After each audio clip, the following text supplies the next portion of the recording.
This is part 2 of my journey into the deep dark web when the nightmares began. Since people have been asking me to continue relaying my experiences about the dark web, I will reluctantly tell you about the traumatizing several days following my experience in that office building. After I had left the office building and drove back to my office, I promptly gave my laptop to my boss, telling him that it had become non-functional and that it required a replacement.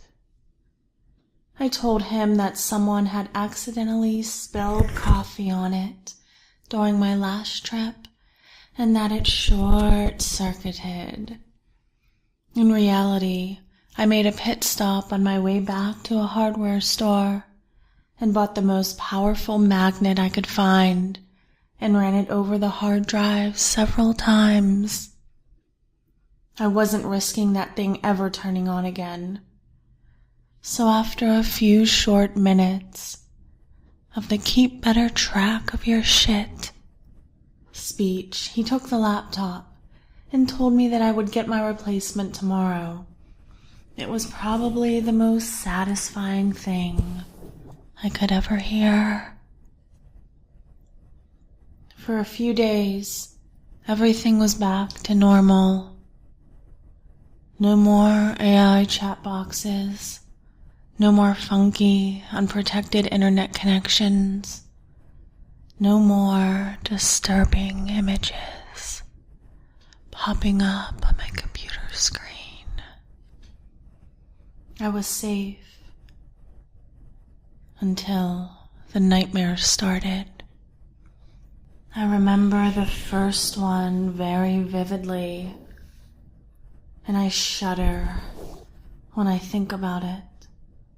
But I'll tell you nevertheless. It began with me walking through a large city. I remember seeing large buildings and people walking up and down the streets on their way back to work or shopping, whatever it is people do in the city. As I was walking, I found myself in front of a very large building, much taller than the rest, and for some reason, I wanted to go inside and take a look. So I walked through the front doors and took a look around. It was a fairly normal office building, people moving about, talking on their cell phones and whatnot, minding their own business. I realized that there really wasn't much to see or hear, so I turned around to leave, but something was wrong. The doors to the building were gone. I walked forward, thinking that there was some new type of door that blended into the wall or something, but nothing was there. I found myself very confused, so I turned back around again to maybe ask the receptionist where the exit was, but she was gone too. Everyone was gone. The lobby was empty. No sounds, no people, no furniture. Just an empty white room. Now I was scared. I began to panic and pace around the room, looking for any way out, but there was nothing, nowhere to go.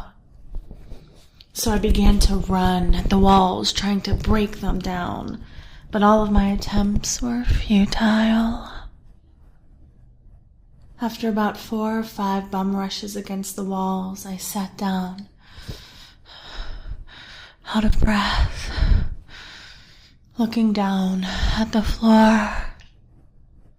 It felt like I was there for hours, just staring at the ground, when suddenly I hear a small whisper.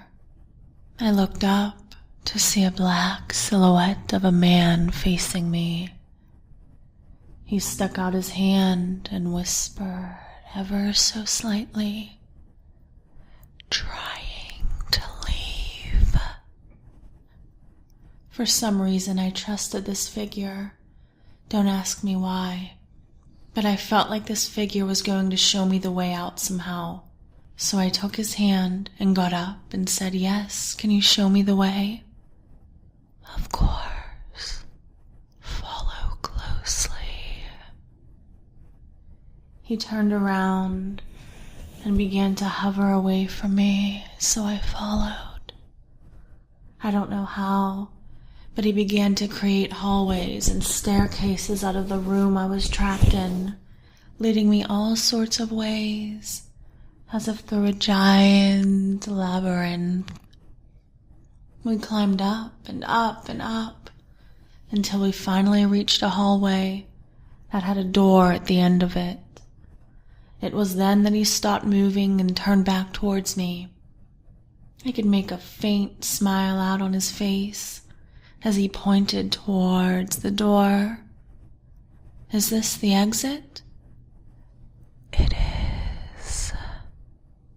I was so happy to finally get out of this place, so I grabbed the door handle and began to turn it. As he placed his hand on my shoulder, I turned to look at him, and his words make my heart race to this day. "But remember, you shouldn't ever stare." My eyes widened as his face began to morph into that of a horrible horned creature.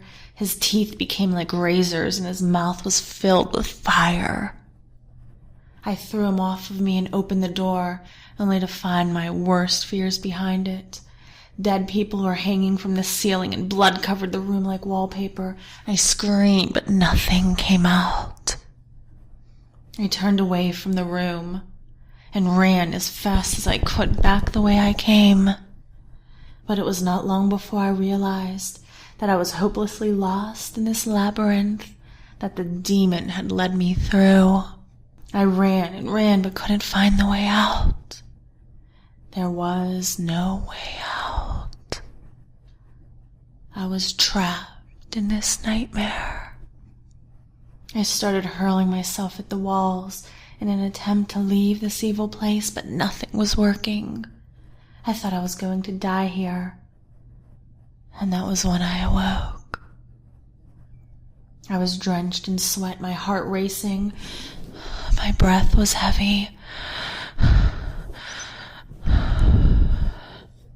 I looked around and it took me a couple of minutes to realize that it was just a nightmare, a horrible, horrible nightmare.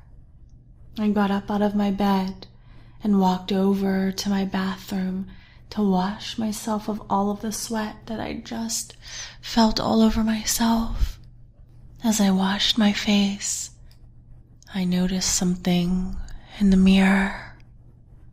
A small light coming from my room. I turned around and saw it, sitting at the foot of my bed, my personal computer. I slowly walked over to examine it, thinking I had accidentally left it on before going to bed, which I rarely do. So I bent down and picked it up. Command prompt was open, but it was blank, no prompt or anything. Just that little black box with the white cursor flashing at me. It was then that I remembered that I didn't even use my computer before going to bed. In fact, I had left it in the kitchen. My webcam light turned on. Command prompt began to type. "What's the matter?" bad dream.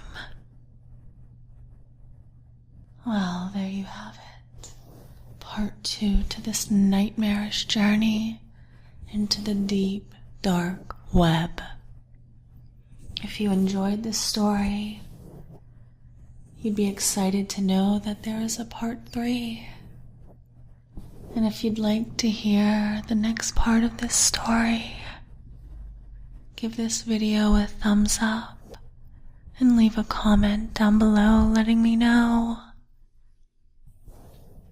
Goodbye.